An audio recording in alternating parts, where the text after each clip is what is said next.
here this morning. We are very excited to talk about multifamily housing with Universal Appeal. We've got a great panel. You've already started to hear from the panel. We've got a great moderator and Wendy Dwyer here today. So we're very excited for this final panel. We want to say a huge thank you again to our sponsors, to our presenting sponsor, CUNA Mutual, and our support from Access to Independence, AIA Wisconsin, Boardman Clark, Ho-Chunk Gaming Madison, and the City of Madison. So we are going to begin. Wendy, the floor is yours. Thank you so much for moderating. It's great to see you again, Wendy. And here we go. Thank you so much. I'm Wendy Dwyer, and I'll just tell you a little bit about myself. I use the she, her pronouns. I am blondish, whatever, and 50-ish, like Wendy Weiler. Her birthday's only 6 days apart from mine, so I can't tell my birthday because she didn't tell hers. Behind me is some cabinets. I'm legally blind. I travel for safe and independent travel. I use either a guide dog or a sight cane. My goal is to remove disabling barriers for people who are experiencing impairments, which is pretty much all of us. So if anyone's talking about the value of accessibility, everyone will experience an impairment either permanently or temporarily. So for me, the question is mute. And that is the social model of disability. We're not wrong or broken for experiencing an impairment, but barriers that disable us are wrong. So I am so excited for you to get to know our panel. We have the best panel ever. Well, all the panels were the best panel ever, but whatever. And ours, I would like to start it off with Jane. If you could introduce yourself and tell us a little bit about why you're here today.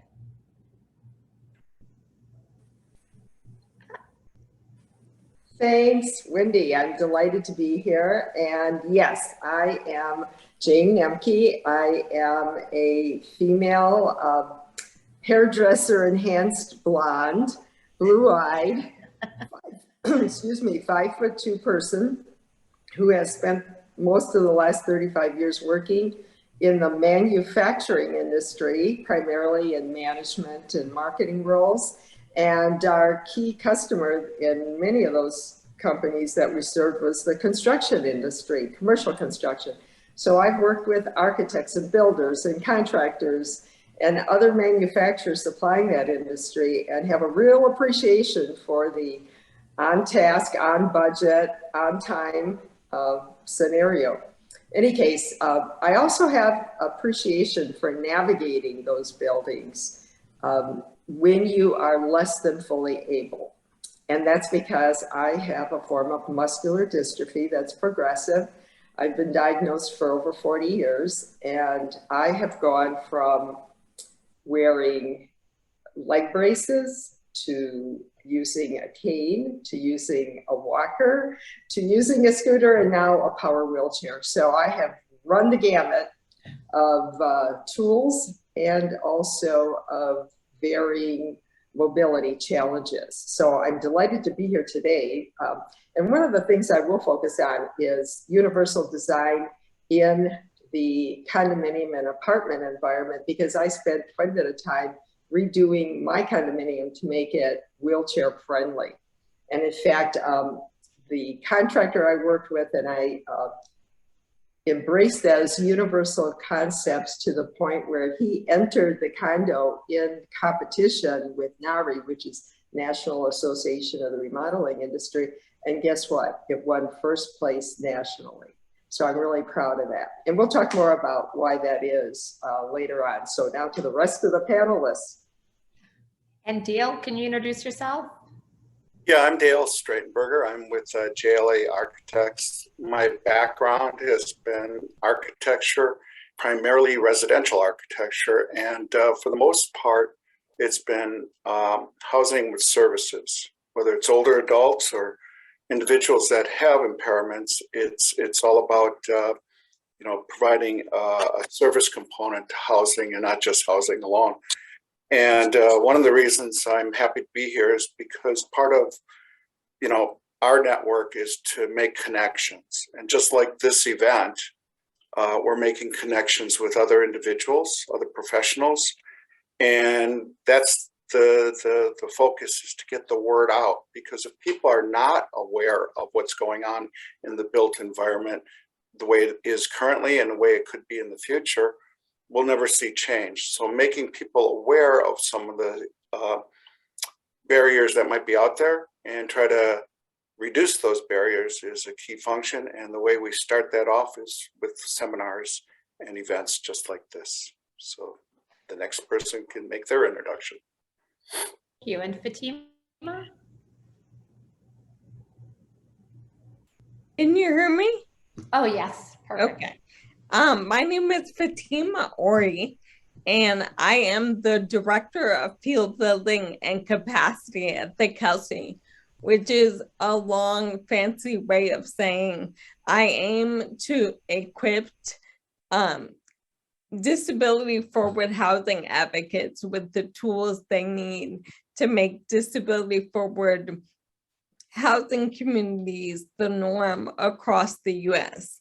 I use she and her pronouns, and I'm 41, but you wouldn't be able to tell it by my skin, but I am a Black, I love to say it, chocolate skin tone woman, and there is a blue background behind me with the Kelsey logo and the words, the Kelsey. So thank you. I'm excited for this panel, and thank you for having me. Thank you. And Tom, can you introduce yourself?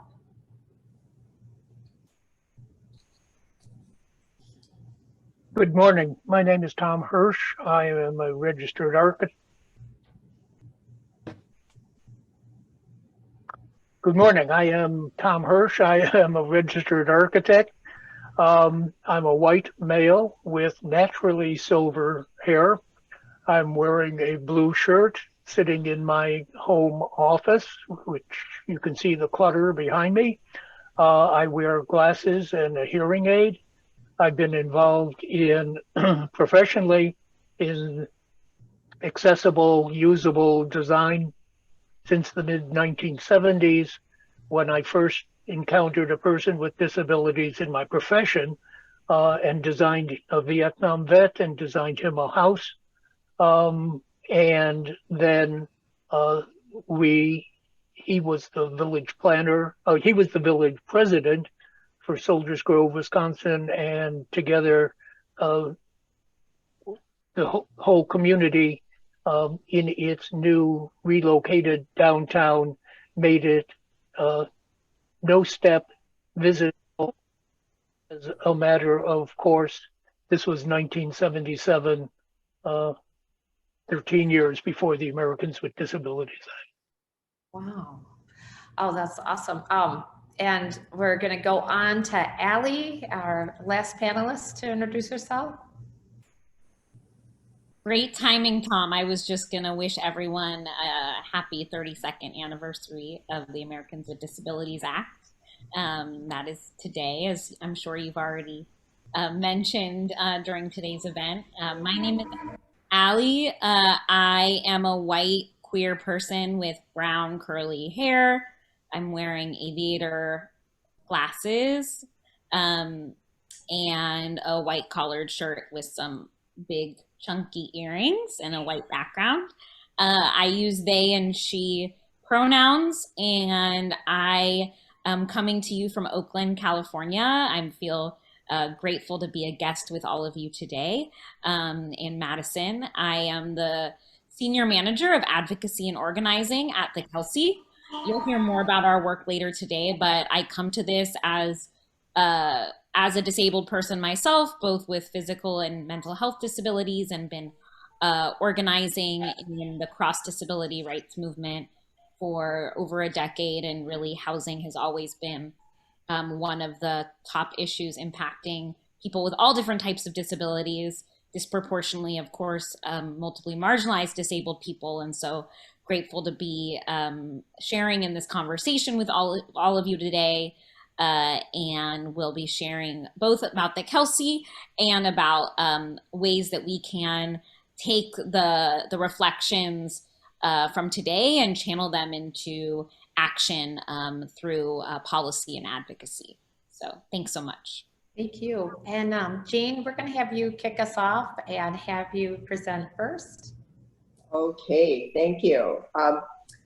I am very interested in advocating for universal design in condos and apartment buildings, because although not all of us with disabilities navigate the work world, all of us need to have a welcoming home in which to live.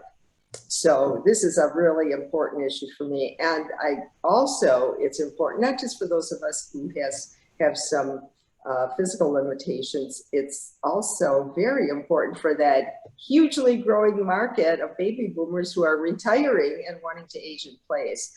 I know many people just in this community who are selling their big, beautiful homes and moving to apartments or condos in order to simplify their lives. And they want to age in place. In fact, speaking of that, my own brother, I can use him as an example. About 6 years ago, he and his wife sold their home and they moved into an apartment in Cottage Grove, which is a suburb of Madison. And 6 years later, today, they're still in that same apartment. And they take very good care of it. They treat it like their own home. They rarely call a maintenance man because they know how to change a light bulb or flip a switch. They pay the rent on time. They're quiet. I don't think they've ever had a complaint from a neighbor. And in fact, from, I think, my point of view, and more importantly, the landlord's point of view, they're probably the perfect tenant. And yet a lot of times that audience's needs are overlooked. In fact, I was just talking with my sister-in-law the other day, and she said, after 6 years, they might actually think about moving. And I said, why? And she said, because they really would appreciate some more user-friendly features in their apartment. And I also talked with a number of other people, and in fact, I created a slide that shows some of those typical things that are requested to be user-friendly. So Madeline, if you could flip up the slide. Okay, so this is the wish list that I heard from many people aging in place. And there's a photograph next to it, and I'll point out those features as I go through the list. The first one is an open accessible kitchen where there's room to turn around, where there's 2 entry points. So you can easily get in and out of the kitchen. If you're using a wheelchair, you can roll through. You don't have to be backing up. There's plenty of space and 2 people can function in it. The other thing they talked about is having counter height eating, not bar height. Now that's good for both young people and older people wanting to age in place. Bar height can be tricky to get in and out of the seats, and it also consumes space in a less productive way. If you look at the kitchen photograph, the half round is an extension of the work surface in the kitchen, which makes for a tremendous functional area to do work besides just eating. The other thing they talk about is one uniform flooring throughout the entire apartment, no transition strips. You don't need different flooring in the kitchen versus the bedroom. All that does is create trip hazards. And it's not just trip hazards for people that are a little bit older. It's trip hazards for a 2-year-old or someone who is 20 years old but just broke their leg, or someone who has sight impairment. The other thing that's an important feature is fully extendable drawers. If you look in this kitchen, there are drawers next to the oven instead of cabinets. Drawers make it so much easier to access things that are way at the back of the drawer. The other thing that was mentioned is making electrical outlets more easily reachable. And in the photo, if you look at the oven, on either side of the oven are white rectangular electrical outlets. So they're brought way forward in the design instead of put on a back wall. Let's go to the next slide.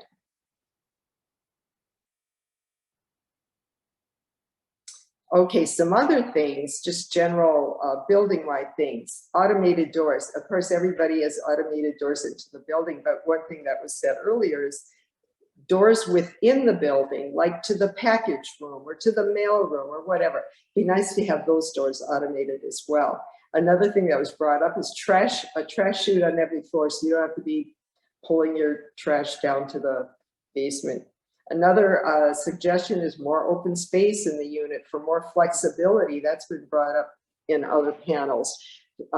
And getting rid of doors wherever possible. The fewer doors, the better, honestly, so that people have maximum flexibility to move throughout their unit and make the traffic patterns the way they want them. And if you have to have a door, make it a pocket door, so that, again, it's not something you have to fight with. You know, one of the things I also said in there is don't have doors that block each other, that are positioned. And some of you in the design community may be saying, well, duh, of course. Actually, the unit I was just in had exactly that. If I had the door to the coat closet open, no one could get into my condominium without smashing into the coat closet door. So again, those are all things that make a big difference. Little things making a big difference. Okay, I'm done with the slides. And oh, this is the takeaway. Leave this one for the end. One of that, I will talk about the takeaway later, Madeline, so you can remove that slide. Okay, thank you. The other thing I wanted to talk about briefly is one of the leading causes of disability in the United States, according to Johns Hopkins University, is low vision and blindness. And by low vision, they define it as a sight impairment that cannot be corrected by glasses or contact lens. There are over 4 million people today that have some type of a visual impairment. And lighting and color and contrast are huge factors in helping with that particular issue. I bet a lot of you probably don't know that at 45 years old, you need twice as much lighting as you did at 25 to see with the same level of acuity. And that's with normal vision, right? And at 75, you need twice as much light as you needed at 45 to see with the same level of acuity. So controlling light is huge. And those of you building apartment buildings might be saying, well, how can I build a building that can accommodate a 25-year-old and a 75-year-old? And I say the simple answer is dimmer switches. Every single on-off switch in my condo also has a sliding dimmer switch next to it. So I can control lighting. In fact, the lighting for this Zoom meeting is tampered down because if I had the full light up, I would look like I died and went to heaven, actually. It'd be glaring. Because my camera happens to have the acuity closer to a 25-year-old than a 75-year-old. So lighting is super important, and being able to control lighting is important. And speaking of my condo, yes, you can see there's a blue-green background in my condo. I want to use that to springboard to the subject of color. I am certified as an International Association color consultant, and that means that I'm trained in research-based understanding of human response to color in the built environment. That's quite a handful, but it's a really important subject that is not often considered in the whole process of commercial construction. And I want to, speaking of research-based, there was a Canadian researcher named Dr. Henry Wolfart, who did a number of studies on the effect of color and light on the development of in elementary students. And I want to share the example of one of them. And it was, he took 4 elementary schools, or used 4 elementary schools. One was a control school where absolutely nothing changed. Another school had the lighting changed, and they changed from fluorescent to full spectrum. And then another one had color changes to more psychodynamically appealing colors. And then the 4th school had both lighting changes and color changes. And I am going to pull out my handy dandy, and I'll show you this book. The Color and Environment and Human Response is the key book that was used in the training course that I was in. And the instructor of that course, Frank Monkey, is the author of this book. And in fact, it's one of the things I'd recommend for an architect who is interested in learning more of human response to color. But in it, okay, so this is amazing. I've got to share this. The results from the doctor's study is, first of all, blood pressure tests. And this study, by the way, went on for an entire year. And over the course of the year, it showed that the least stressed students were in the school that had received both light and color changes. And secondly, the psychodynamically chosen colors, and the color on my back wall is an example of one of those colors. They showed significantly reduced average reported incidence of destructive behavior, aggressiveness, and habitual disruptions. So they just behaved much better. And then the third group that had both light and color showed the largest improvement in their overall academic performance and IQ test scores. And the control group with no changes was last in performance. Now, I think all of those things are really significant to say color, contrast, lighting all makes a big difference. It affects not just students, it affects every human being. So it's something that should also be considered in the whole process of of universal design. And by the way, one last comment about color. Do you know what researchers have found is one of the colors that people want to pass through and not settle into? It's white. And what is the color that most apartment buildings interiors are painted? It's white. White is like saying, don't stay very long. So is that the message we really want to give to our tenants? We have good tenants, don't we want to keep them and keep them happy? So again, taking color and light are some of those things that can be just completely ignored in the whole process, and yet they're very important in the overall well-being of tenants and owners. They will be happier, they will be more comfortable, they will be safer, and they will have less stress. Well, thank you. And that was wonderful. And then we're going to go on to Dale, please. Yeah, and Melody, if you can advance some of these slides fairly quickly, just so I can get to some points here, because earlier in the day, some of these same points were brought up. So universal design, I just want people to be aware of this, and this is kind of leave behind that Ron Mace started off universal design. He was a founder, he's an architect, no longer with us, but it was down in North Carolina State University. And that's on the second slide, if you will. And again, I had the good fortune of connecting up with one of his proteges, an architect named John Catlin. He was down in Chicago, and he was the consultant for Millennium Park, where if you go around Millennium Park, there's numerous ramps and sidewalks that interflow, but they're all like fully accessible.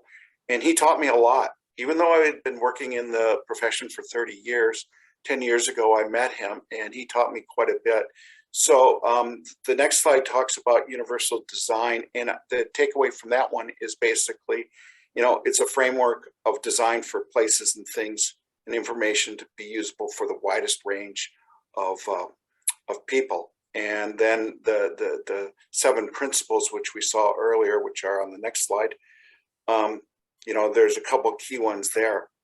The first one being the most critical: equitable use for everybody.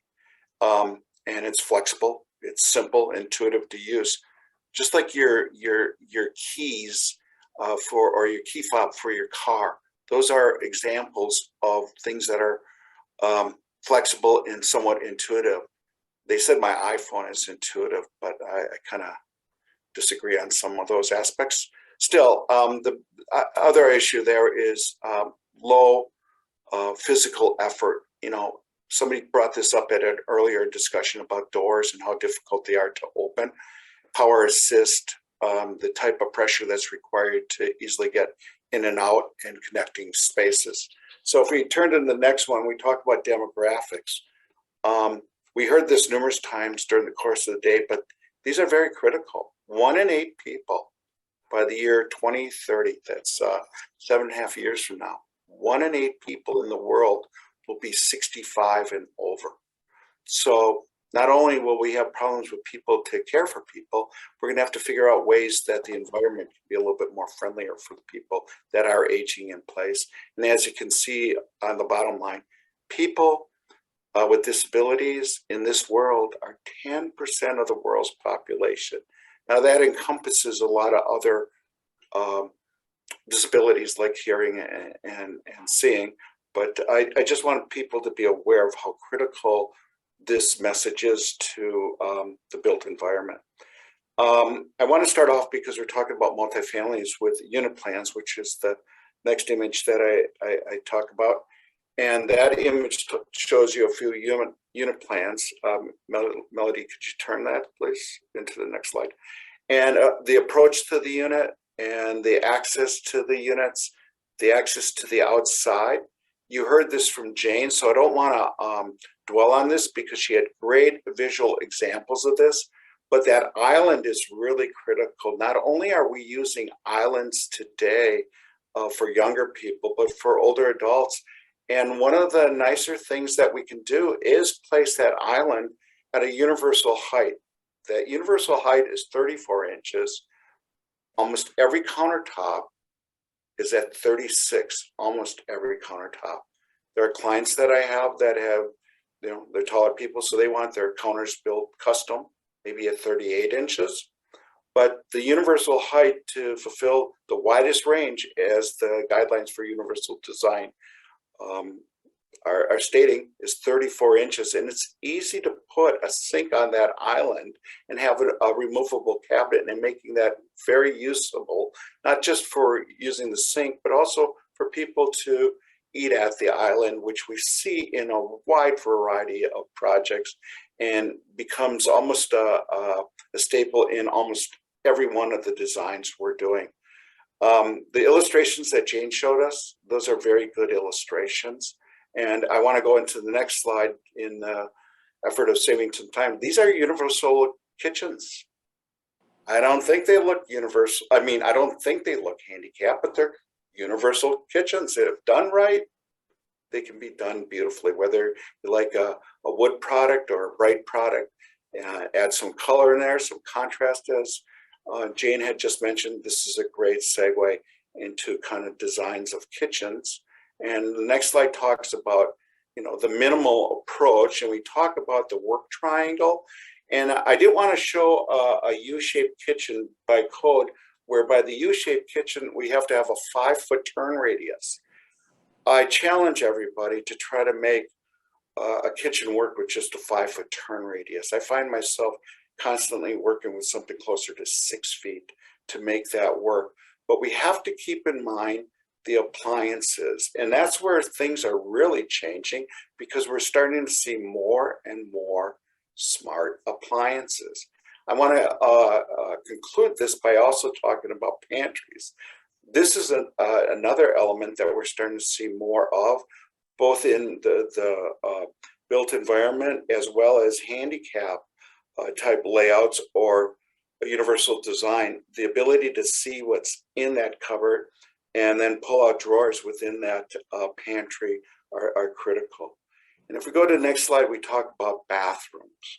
And one of the things here is universal design bathrooms or European bathrooms, where there's little or no threshold between the shower and or the bathroom itself. And as you can see, this does not look that it's handicap designed. It's more appealing and done right with color and contrast. It makes it easier for not just older adults, for the general population to see the fixtures and things of that nature. But the use of materials and contrast is very critical.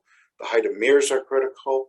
And, you know, I was fortunate enough to go into a hotel when I was in London, and all the bathrooms had universal design showers to them, which was just appealing. And they used borrowed light to bring a lot of light into the bathroom so you can easily see with or without lights on, borrow light through the actual bedroom itself. And if we go to the next slide, these are just some real simple examples. And we heard about that, whether it's an outswinging door or a pocket door or a barn door. We're seeing the use of barn doors in a variety of ways to close off both walk-through closets, walk-in closets, and bathrooms themselves. But I wanted to conclude with this because I'm sure there's a lot more to discuss with the group here. So I'd like to turn it over to the next group. Oh, well, thank you so much. And I wanted just to say one quick thing before we go on to Tom. If we Alert have from low any, battery. sorry, that's my battery. I'll get that fixed up. One thing before we go on, we probably have some appliance manufacturers on this webinar right now listening. And that's an area that I'd like us all to be able to collaborate, because as a person with significant sight loss, I'm fully researching appliances for my Not So Blind House project. And the problem being that a lot of the technology changes faster than the appliances wear out. So I'd love if we could all collaborate, especially these multifamily homes where there are going to be appliances that'll be used tenant after tenant. So how do we make those more universal and then have a longer life? So I just wanted to put that in there really quickly, a little commercial within our webinar. And then Tom, we'd love to hear from you.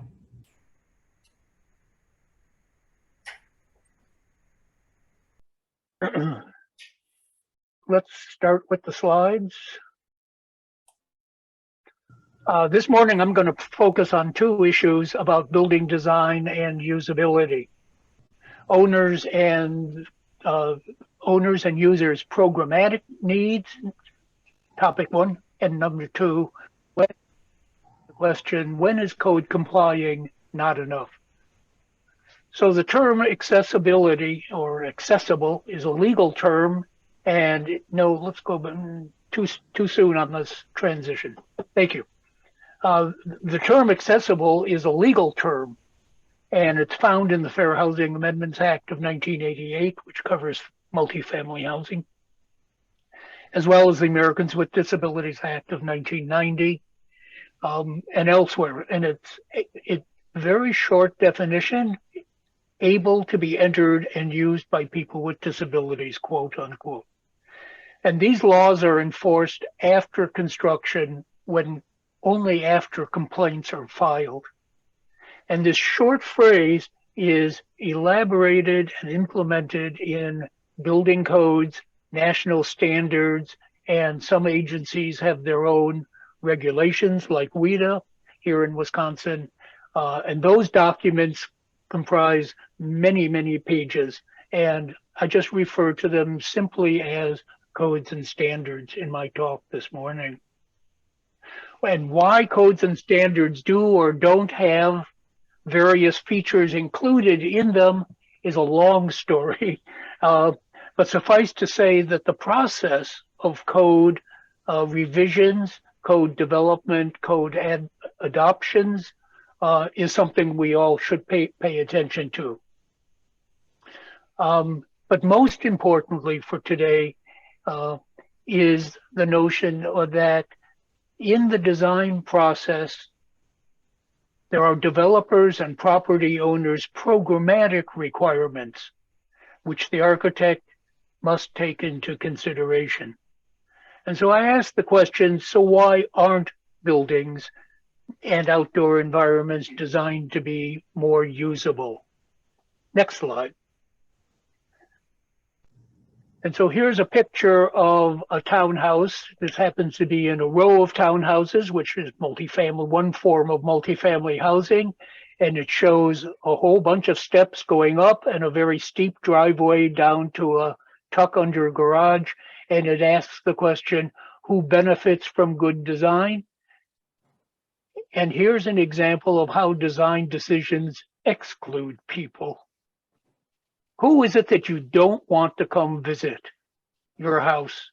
Or who is it that the landlord doesn't want to rent to? Next slide. Who benefits? Well, good design includes people. And it includes people starting with the people who build the building. It includes the people who live in the building. It includes the people who come and visit the building. My notion here is good design is good business. And I don't mean that in the sense of enriching the architects. I mean, good design leads to a successful business. Why not open the property to the widest possible marketplace and the number of users? Why do developers and owners settle for less?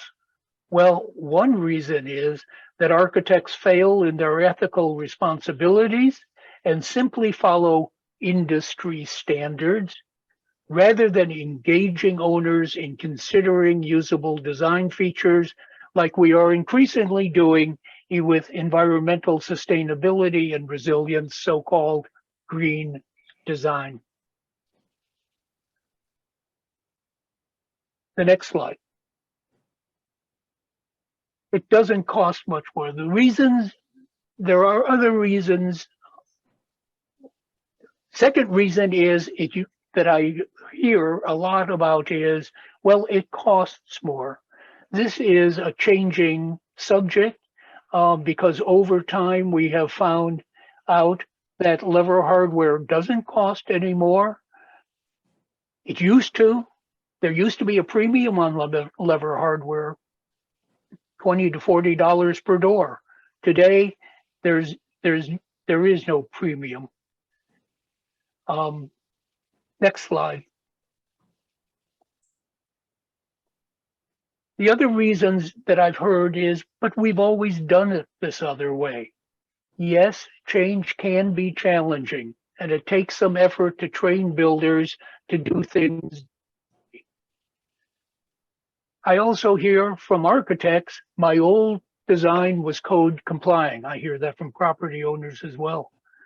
And that translates into you're building the worst building legally possible. The adopted codes are minimum codes. They establish the floor versus the consideration of what really serves the owner's interests, which is to be usable by the maximum audience, as I discussed previously.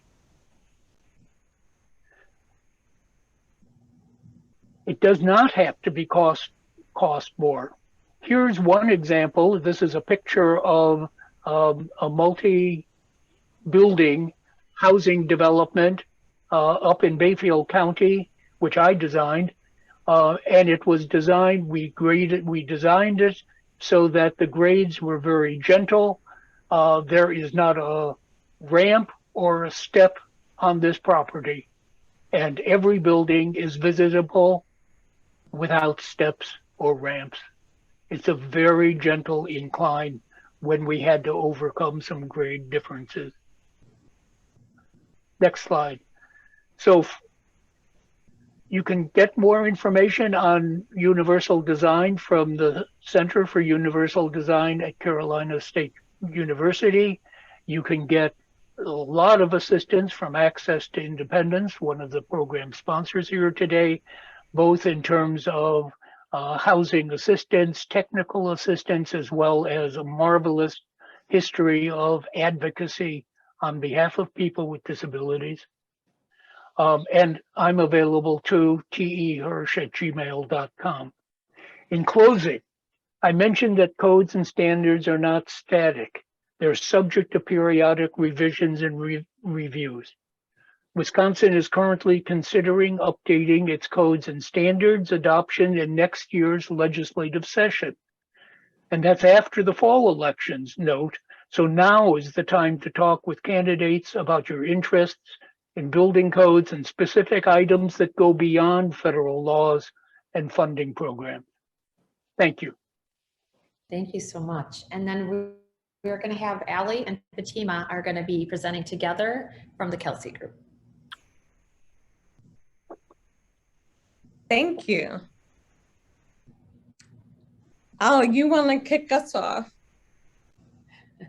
Yes, bear with me. I'm just getting the tech.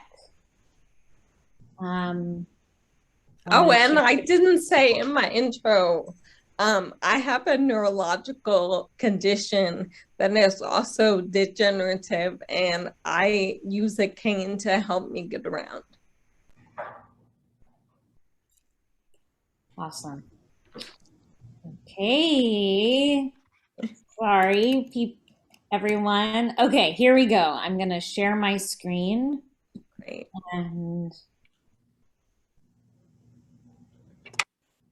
can you all see the Kelsey logo? Not yet. I don't think you're on the beginning of the. I think it may be delayed because I am now. So, apologies. No, I don't see the Kelsey flower yet. I'm looking at. It was slides like 8, 9, 10. Yep. And Wendy, while we're just having this little tech moment, can you just give me a time check? How much time do Fatima and I have? Oh, thank you so much for asking. You know, our session is so robust. We have so many presenters. I'm not going to worry about asking questions at the end. I feel like we've done a really great job. I'm just going to have closing statements. So you have about 10 minutes. So if everyone had the same amount of time, the two of you together have 10 minutes. Okay, great. And then we're very close. Then we're at 12:13 and our session is over. Jason, are you there? I think it's at. Yeah, about 12:20. Let's go to 12:25 for sure. Okay, perfect. Then we're all good. I mean, this is such great information. I don't want to cut anybody off. So, do you all see the Kelsey? no. I don't see it yet. Okay. Well, why Do you don't want me to share? let me try this. What about now? It has not populated yet. Okay. Yeah, you may want to get us started, or I can keep working and I can. Okay, let me try to. Well, let me just, while Fatima is helping with tech, let me just start. Again, this is Allie with the Kelsey, and I see a screen being shared. So, at the Kelsey, we are an organization. I want to give you a little bit of background on just who we are. So the Kelsey is an organization that's run by people with and without disabilities. And what we do is pioneer disability-forward housing solutions that open doors to more affordable homes and opportunities for everyone.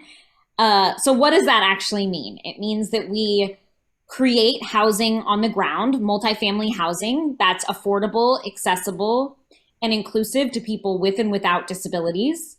And then while we're building that on the ground, we are changing systems and policies so that disability forward housing and inclusive housing becomes the norm across the country. Thank you, Fatima, for doing that. I'm not sure what's going on with my tech today.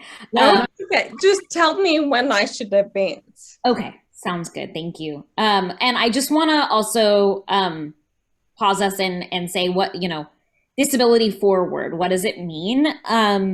It's what we've been talking about the entire day today, which is when we, and similar to kind of the curb cut effect, but at the Kelsey, we talk about disability forward housing as to center on the perspective of people with disabilities and the recognition that designing spaces, policies, and programs for disability access and inclusion advances opportunities for everyone. And Disability Forward recognizes disability as an identity that is valued and visible and creates spaces where people of all backgrounds and identities are seen, welcome, and supported. And so the Kelsey advances inclusion and creates access not to solve or dilute disability, but to include and embrace it. And I just want to note, because I heard a lot today, like I want to challenge how we think about how we talk about designing spaces, because I think when a space is poorly designed or like not attractive looking, that doesn't have to do with disability. There's like this really dangerous assumption that access for people with disabilities means less beautiful design, less desirable design. And the Kelsey turns that on its head. And in fact, we say, actually, when we put disability at the forefront, everyone else benefits and we create beautiful design. And so we are anchored in inclusion, and I apologize, I'm not going to be able to give extensive image descriptions today, but on the screen that you can see an evolution of how housing has, how the housing infrastructure in this country has responded to people with disabilities. First, and still often today, people with disabilities are segregated within hospitals, institutions, congregate settings, homeless shelters, and other disability-specific housing developments. And then we move to a place of integration. This is happening a lot today. Still, we need more of it. And that's where people with and without disabilities live in the same building.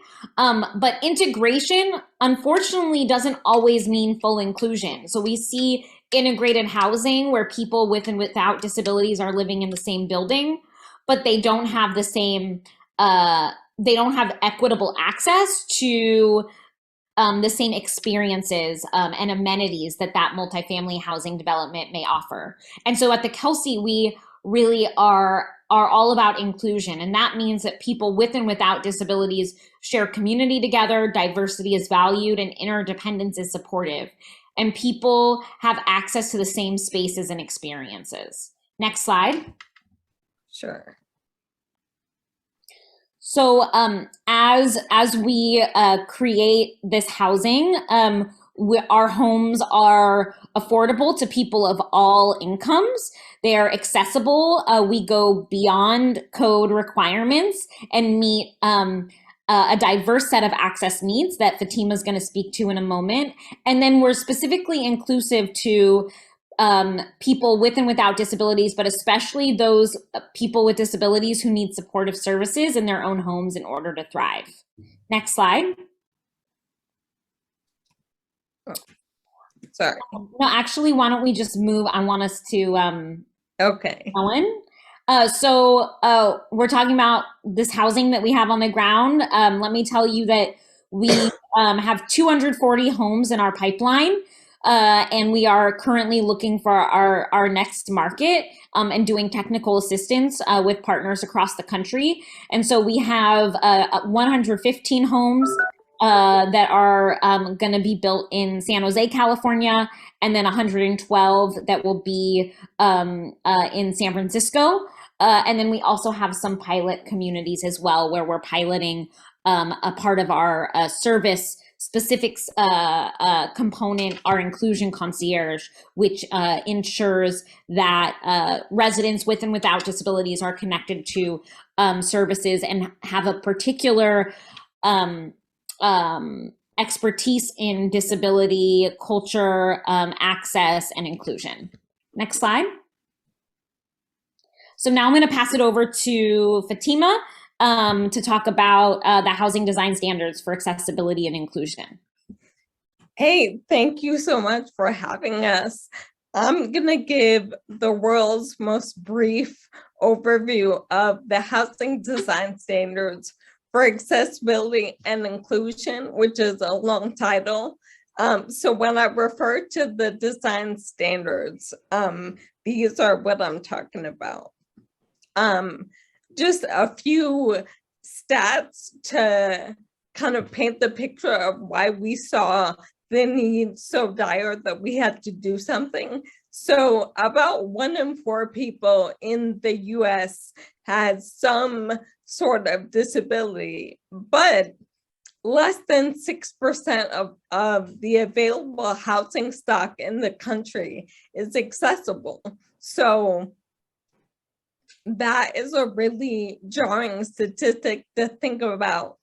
Also, less than 11% of people with disabilities who use supportive services, like Ali was talking about, either rent or own their own home. So we are looking to change that with disability forward design, sorry.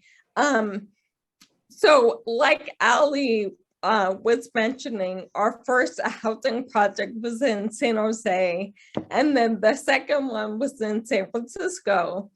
And these are cities that are maybe 50 miles apart, but we had to reinvent the wheel and come up with another set of design tools. And our CEO thought to herself, wouldn't it be cool if we could just have one set of strategies and tools that we can apply to whatever housing community needs it? And that is really how the housing design standards were born. So these are a set of strategies and tools that go beyond code to support cross-disability access and inclusion. These are just 4 brief highlights about the design standards and why I think they're so great. The first is cross-disability. And so we support access and inclusion that goes beyond just one diagnosis or one type of disability. We really try hard to address every access need possible.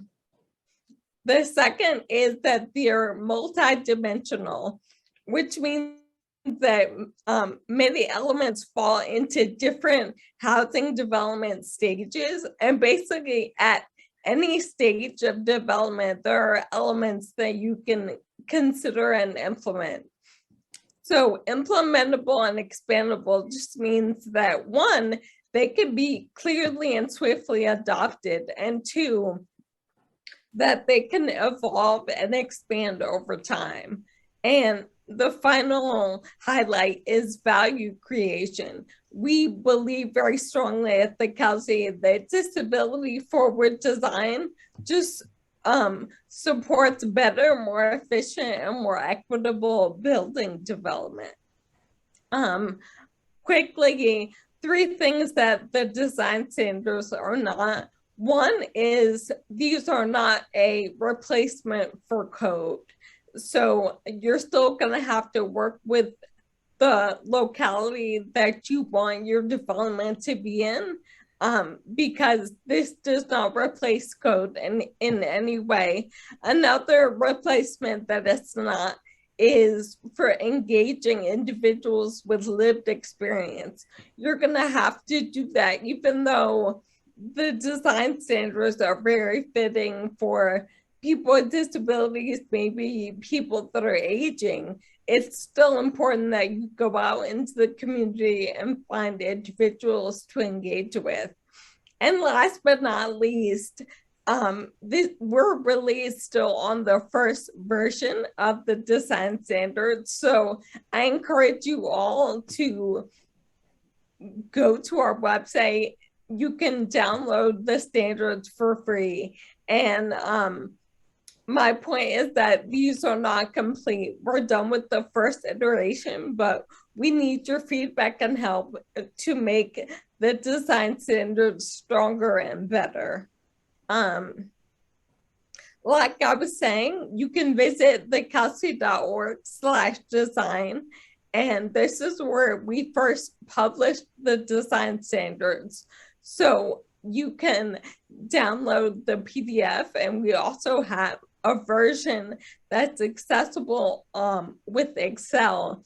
And it's a self-certification tool that people can use to kind of see how far your design standards can go, and also where you might need to strengthen the standards that you're using. And I think, yeah, that is it for me. And this is Allie again. I know that we're actually, I think, over time by 1 minute, but I will just say to the listeners today, we at the Kelsey want to support you in using the housing design standards, as well as other broader disability forward housing solutions. We want to support you in making those changes locally in your communities. And so we will, Fatima, let's make sure to share the design standards policy wish list with the team here so they can send it out to their attendees. Again, I would love to, if you want to talk more directly about advocacy. I apologize for not being able to meet that today. I want to honor time, but thank you so much for having us. Thank you. And really quickly, I just want to say my husband grew up in Cottage Grove, so I have my own personal connection to Wisconsin. Oh, good. I hope that encourages you to do a project here in Madison. We will welcome you back, Fatima. Give you the tour. So thank you so much for everyone. I think our panel could be its own a series. This was so much rich information. And luckily this is recorded so people could go back and find the parts that they need to be able to implement this in their design and their choices. So thank you all very much. Happy anniversary of the ADA. And one last plug for learning more about the social model of disability, because we should be adopting that as well as we go forward. We're 30 years into the ADA. So once again, none of us are wrong or broken for experiencing an impairment. That is the normal human experience, but any of these systems that disable us are wrong and broken. So thank you all, and we will have our contact information available, and I'm sure a lot of people are going to want to engage with each one of the panelists. So thank you, and hopefully we'll all be together, except for Fatima and Allie. As many people as can make it today, please see us at 4 o'clock over at the Ovation at the Sky Club. So thank you, and I feel very honored to be the moderator for this panel. Jason, do you want to take it away? Absolutely, Wendy. Amazing work. Thank you to Fatima, to Allie, to Tom, to Dale, to Jane. There was a lot of fantastic information there. Again, everything is recorded, so we will have it on YouTube. We'll send that to all of our registrants and all of our group in the next half day to a day or so. I just want to say a huge thank you as we end the hour here at our first ever Accessible Downtown Forum to so many partners that made this happen. I want to thank every one of the panelists and the moderators. Amazing amount of information today. I want to say a huge thank you to our interpreters, to Amy and to Sadie.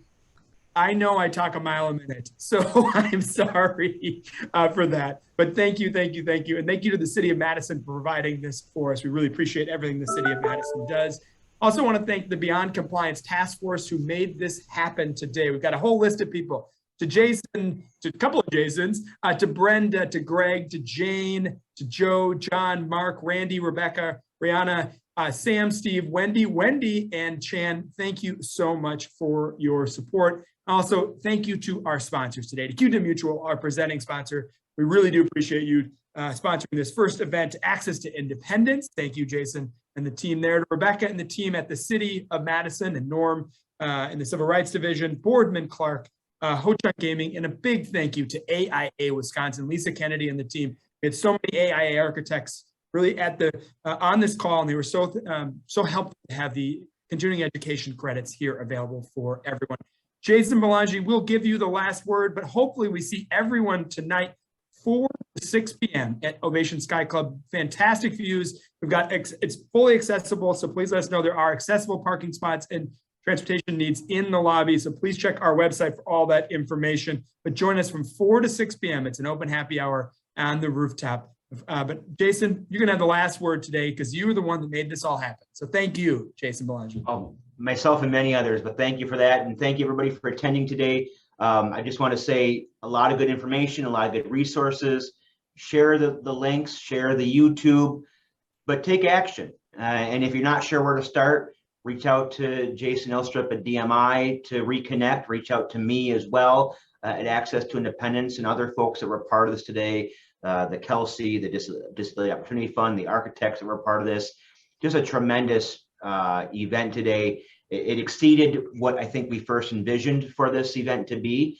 And I really appreciate that. It couldn't have been possible without everybody involved. And again, thank you to all you attending, and we look forward to seeing some change and moving the needle as we talked about today. So with that, thank you and have a great day.